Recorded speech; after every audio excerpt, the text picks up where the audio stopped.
നിബി, ഇന്ത്യയുടെ ദേശീയ കവി എന്ന് വിശേഷിപ്പിക്കപ്പെടാൻ ഒരു അർഹതയുണ്ടെങ്കിൽ അതാരാ? രവീന്ദ്രനാഥ് ടാഗോർ. അദ്ദേഹം ജനിച്ച സ്ഥലം ബംഗാളിൽ എവിടെ? കൊൽക്കത്തയിൽ. കൃത്യമായിട്ട് ആ വീടിന്റെ പേര് പറ. ടാഗോറിന്റെ വീടിന്റെ പേര്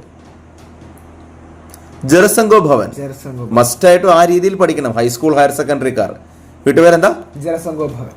അങ്ങനെയാണെങ്കിൽ അദ്ദേഹത്തിന്റെ അച്ഛന്റെ പേര് ദേവേന്ദ്രനാഥ് ടാഗോർ. അമ്മ ശാരദാദേവി.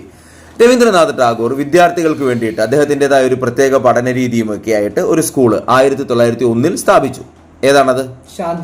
ശാന്തി നികേതൻ. ഓക്കെ, ആ ശാന്തി നികേതൻ പിന്നീട് 1921 ഒരു സർവകലാശാലയായിട്ട് മാറി.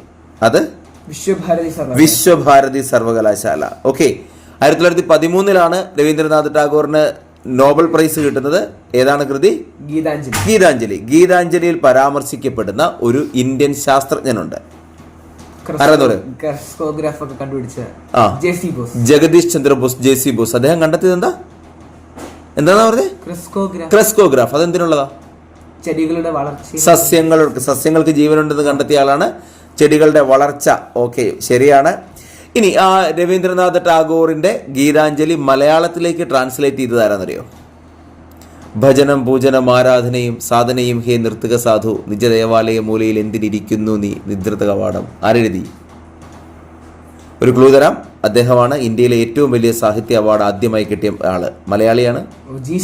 ജി ശങ്കരക്കുറുപ്പ് തന്നെയാണ്. കറക്റ്റാണ്. ഓക്കെ.